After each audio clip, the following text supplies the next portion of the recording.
Hey, Mama! I'm scared! I'm happy!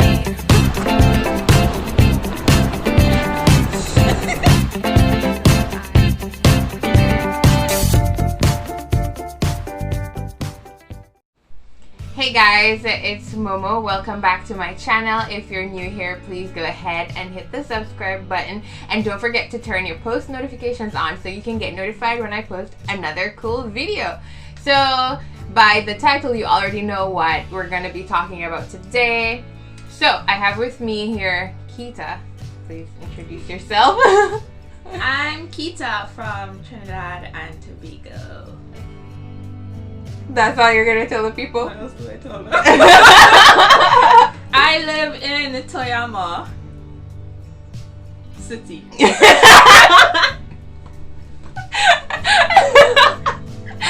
I'm kind of shy. I'm not putting this out. You have to cut all of that out. Okay, so today we are going to be talking about some of the challenges that we've faced since we've been here. She's been here longer than I have. I've been here 2.5-ish years. How long have you been here? 3 years. Yeah. 3 years. Yeah, so a little bit longer than me, but still long enough. So, of course, language. Language barrier is my major challenge in Japan. Yes, I know when you come into Japan, you should learn Japanese. Of course, we all know that. But learning Japanese is not a simple task that can be completed in a month. There are 3 writing systems.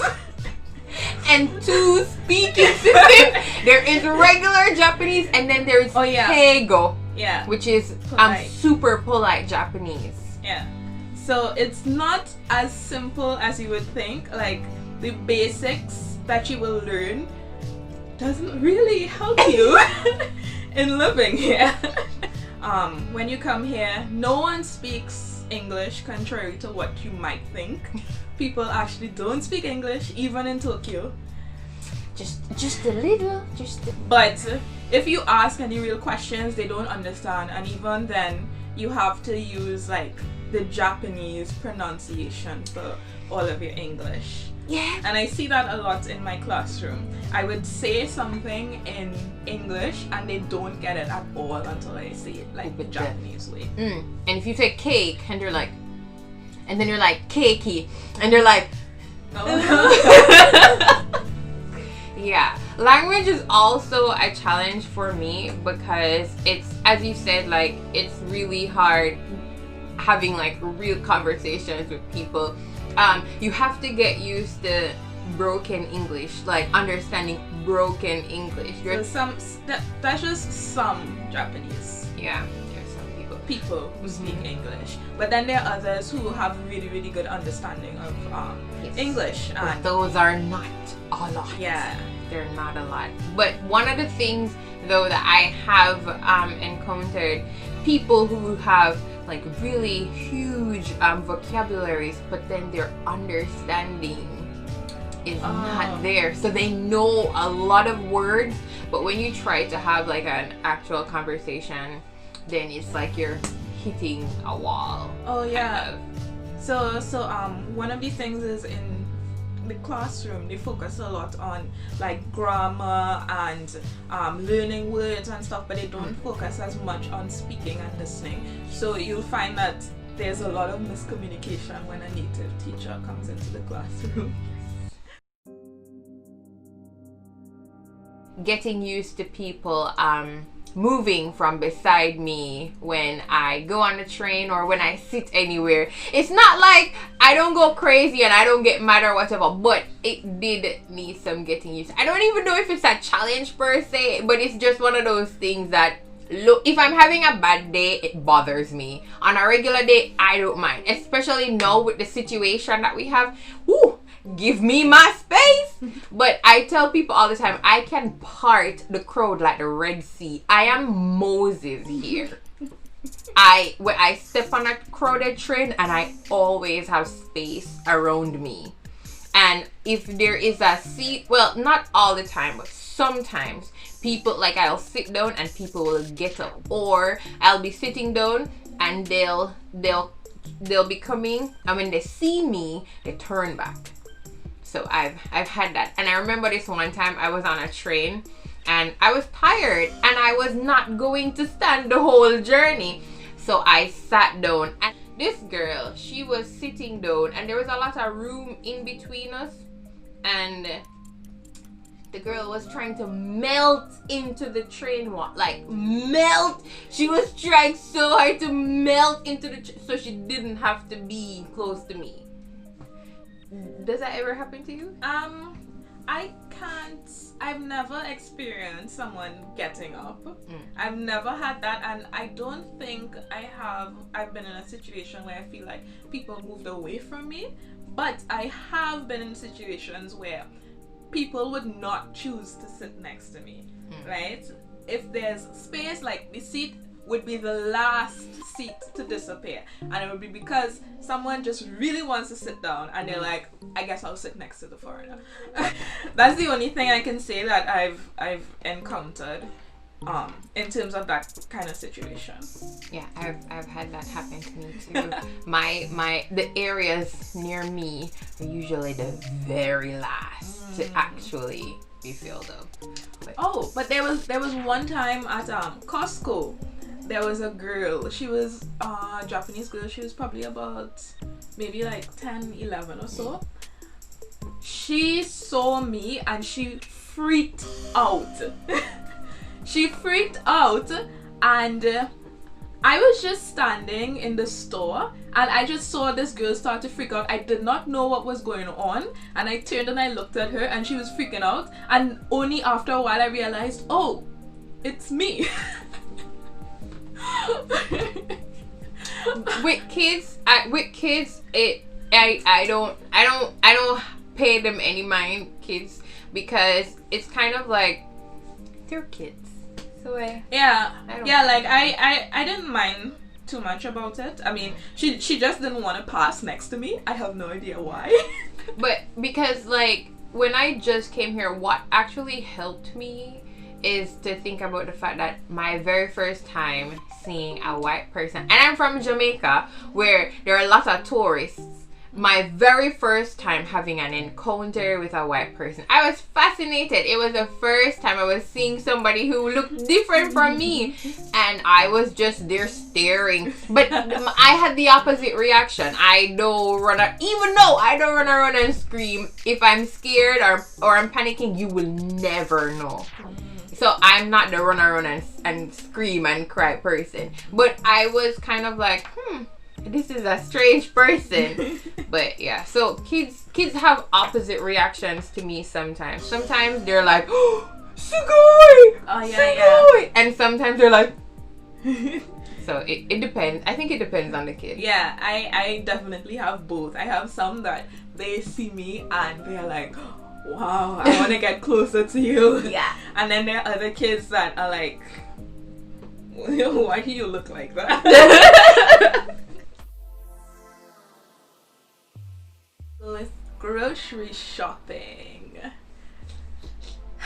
we take grocery shopping for granted, but it's very, very easy in Japan. And the first time I came here, just getting simple things can take a very long time.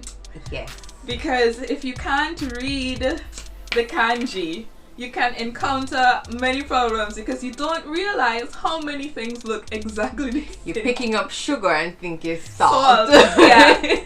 And I've actually experienced that where I bought salt instead of sugar, and I was making my coffee one morning and I put I use a lot of sugar, so I put like a nice big spoon of sugar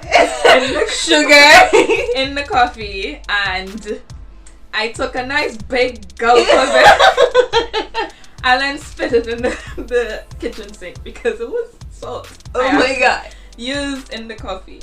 And I also have another situation where I bought Calpis instead of milk. Yeah. And people won't be familiar with Calpis. Calpis is like, is it like a yogurt drink kind of? It's kind of like a yogurt drink, but it looks exactly like milk. Alright, so I poured the milk. I was pouring it into my cereal, and I thought, why does it look so watery? But I thought maybe I just needed to shake it up. So I continued pouring, and then I was having my cereal, and it did not taste like milk.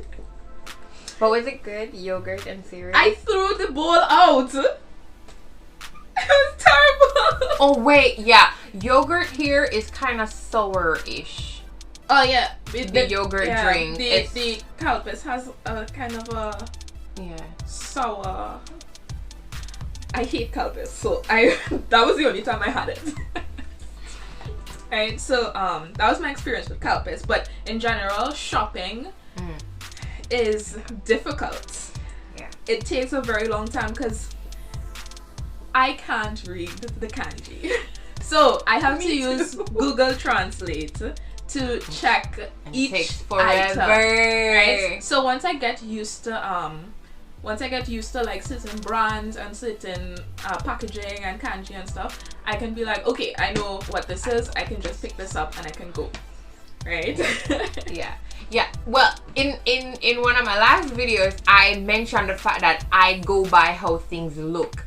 Right? So she just mentioned one of the cons to that, but you see me, I don't buy anything that people don't recommend or that I never eat before.